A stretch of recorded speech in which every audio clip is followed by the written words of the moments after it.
Kevin Rudd has confirmed he will contest Monday's leadership ballot. He's lobbed another grenade into the battle tonight, questioning Julia Gillard's integrity over when and how she took the top job from him in the first place. Political correspondent Tom Eagleton reports from Canberra. Kevin Rudd's Brisbane home is campaign headquarters for his leadership tilt. It's a family affair. Even his expectant daughter came. Do you think he's got a really good chance against Gillard? What do you think of Gillard? Proud of your dad? What do you think of Gillard? Sorry. How's the pregnancy going? Oh my God, what a shit fight. Mr Rudd confirmed he's running against the Prime Minister, making this promise if he loses. I would go to the backbench and I would not challenge Julia a second time. Labor watchers have heard that one before.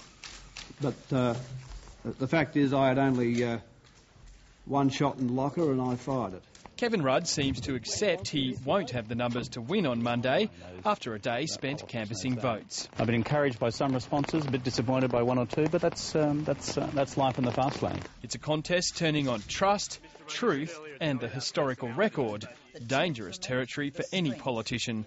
Tonight, Kevin Rudd's questioning whether Julia Gillard told the truth when she said she had only decided to move against him on the day she toppled him as Prime Minister. Julia's never been able to answer straight the question which was put to her by Four Corners, which is, was she working on victory speeches weeks in advance?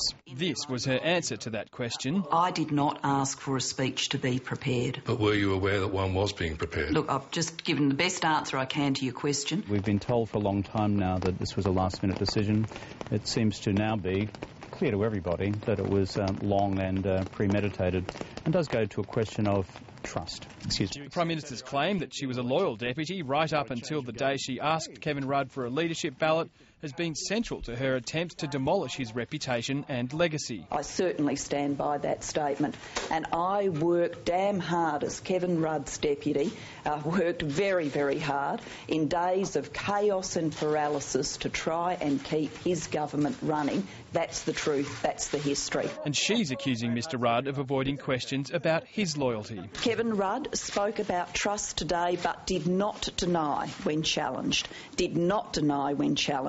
that he has spent time whilst I have been Prime Minister and he has been Foreign Minister behind closed doors in secret conversations with people undermining the government.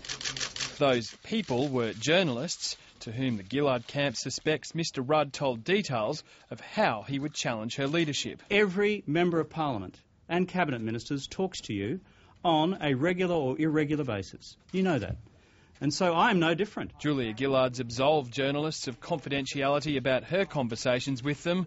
Not so Kevin Rudd. Journalists should adhere to their own code of conduct, which you as a profession repeatedly say to me you are fundamental about upholding, rather than being in it and out of it at your selective convenience. The issue of carbon pricing is central to the claims and counterclaims of trust and disloyalty. Today, Kevin Rudd reiterated that Wayne Swan and Julia Gillard had talked him out of proceeding with his emissions trading scheme. They took a view, very bluntly and very directly, that we should not proceed with the carbon pollution reduction scheme. I've got it done.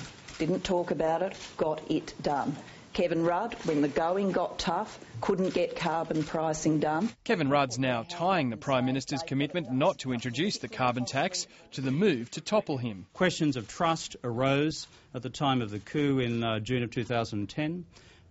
Questions of trust arose on other policy commitments that were made prior to the last election. And he's hinting that as leader, he'd back away from the carbon tax. I think it's important to look carefully at how the implementation of the current tax goes in its first 6 months. Both sides are trying to give the appearance of grassroots support.